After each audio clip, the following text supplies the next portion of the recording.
Two brothers stand in a Chicago warehouse at 3 in the morning. The air smells like diesel and old cardboard. 50 kilograms of cocaine sit stacked on wooden pallets under fluorescent lights. Outside, 18-wheelers idle in the cold. This is not the beginning. This is the middle of an empire that will collapse under the weight of its own ambition.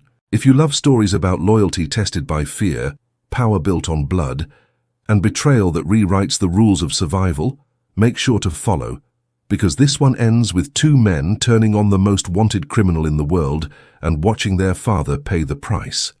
Chicago, Illinois. Winter 2008. The city is frozen under heavy snow. Pedro Flores and Margarito Flores are 30 years old. They are identical twins.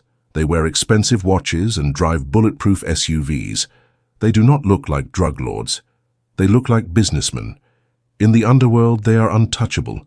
They move more cocaine through Chicago than anyone in history. They are the bridge between the Sinaloa Cartel and the streets of America. They are making millions every month.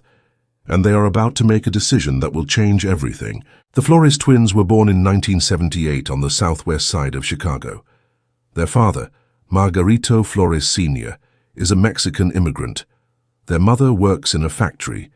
The family lives in a small brick house in Little Village, a neighborhood where Spanish is spoken more than English. The twins grow up watching their father struggle to pay bills. They see what poverty does to people. They see what happens when you cannot afford medicine or heat or food. By the time they are teenagers, they have already decided they will never be poor.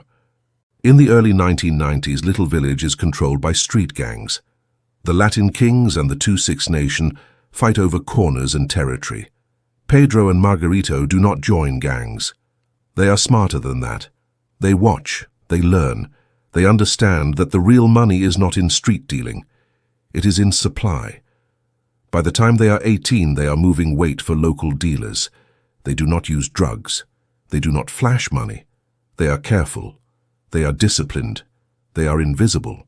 In 2001, the twins are introduced to a mid-level trafficker connected to the Sinaloa Cartel. The cartel is based in the mountains of western Mexico. It is run by Joaquin Guzman, better known as El Chapo. Chapo means shorty. He is 5 feet 6 inches tall. He is also one of the most powerful criminals in the world. The Sinaloa Cartel controls trafficking routes from South America through Mexico into the United States. They move cocaine, heroin, methamphetamine, and marijuana. They are disciplined. They are ruthless. They are always looking for reliable distributors in the United States. The twins prove themselves quickly. They are punctual. They pay on time. They never lose product. Within 2 years, they are dealing directly with cartel representatives in Mexico.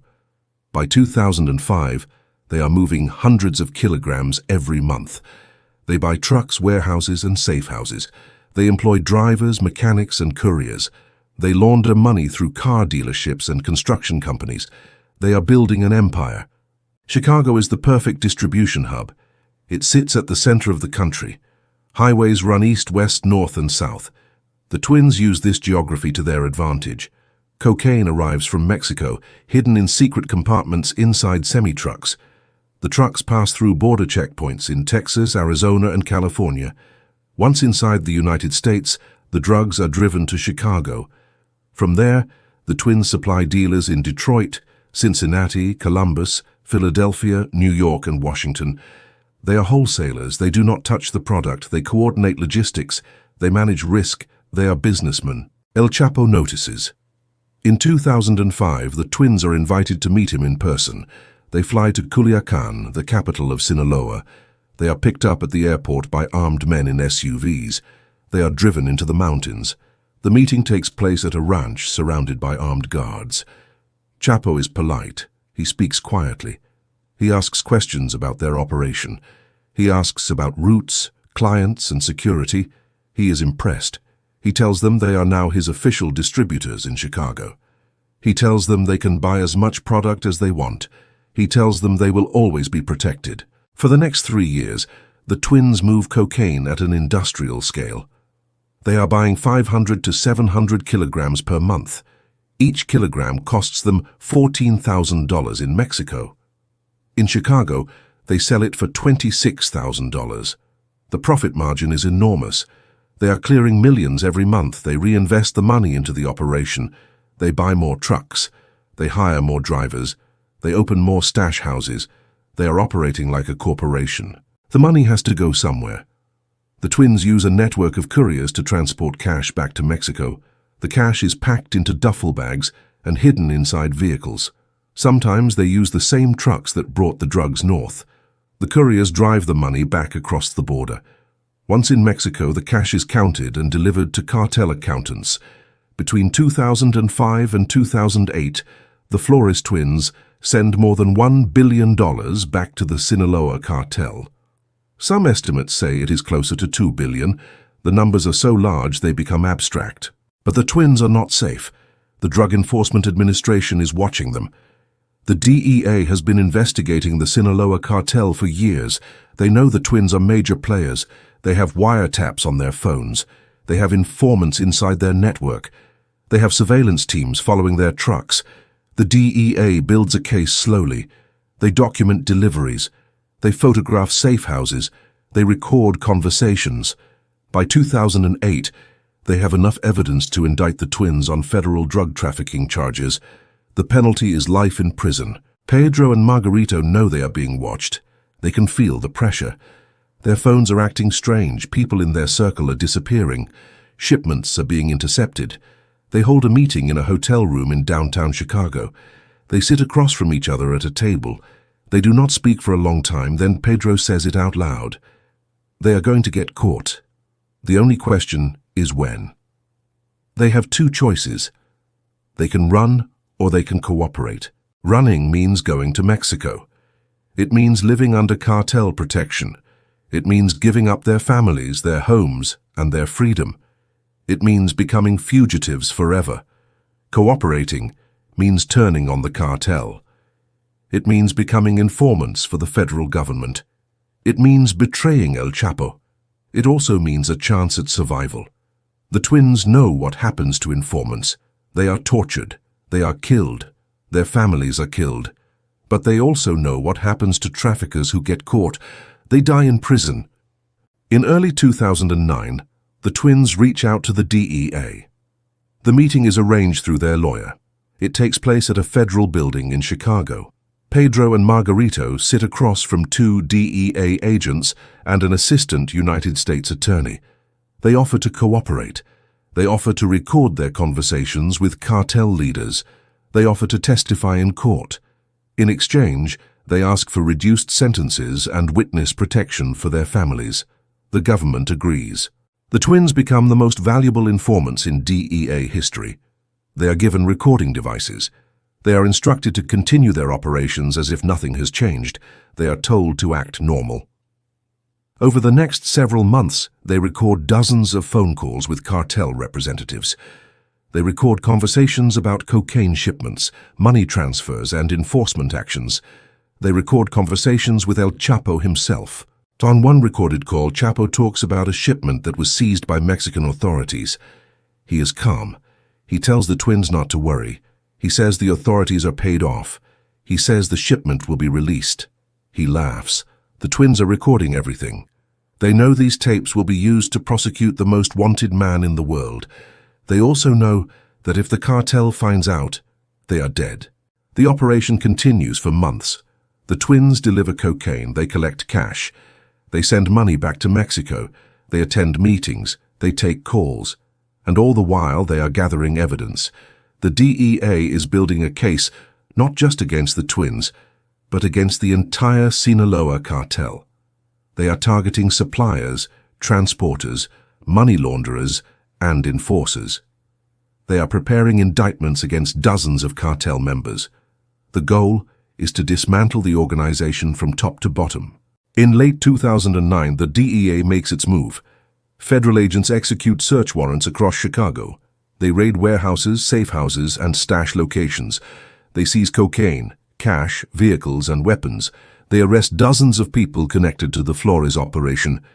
The twins are arrested too, but it is for show. They are taken into custody and then quietly moved into federal protection. Their cooperation is not made public. The cartel does not know yet. But someone talks. In early 2010, word spreads in the underworld that the Flores twins are cooperating with the government. The cartel leadership in Mexico hears the rumor. They do not believe it at first. The twins have been loyal. They have made the cartel hundreds of millions of dollars. But the evidence is undeniable. Phone calls stop being returned. Shipments stop arriving. The twins are cut off. Then the cartel retaliates. Margarito Flores Sr., the father of the twins, lives in a modest home in Guadalajara, Mexico. He is not involved in the drug trade. He is a retired factory worker. He has nothing to do with his son's decisions. On the morning of July 20th, 2009, armed men arrive at his home. They force their way inside. They drag him into the street. They shoot him multiple times in front of neighbors. He dies on the pavement. His body is left as a message. The twins are in federal custody when they are told. Pedro collapses. Margarito does not speak for hours. They knew cooperation had a price. They did not know the price would be their father. The DEA moves their mother and other family members into witness protection immediately. But the damage is done. The cartel has sent its message. Betrayal has consequences. Despite the murder, the twins continue to cooperate. They testify before grand juries. They provide detailed statements. They identify cartel members in photographs. They explain trafficking routes, payment structures, and enforcement tactics. Their information leads to dozens of indictments. In 2012, the United States government formally charges Joaquin Guzman with drug trafficking, money laundering, and conspiracy. The charges are based in large part on evidence provided by the Flores twins. El Chapo is arrested in Mexico in 2014.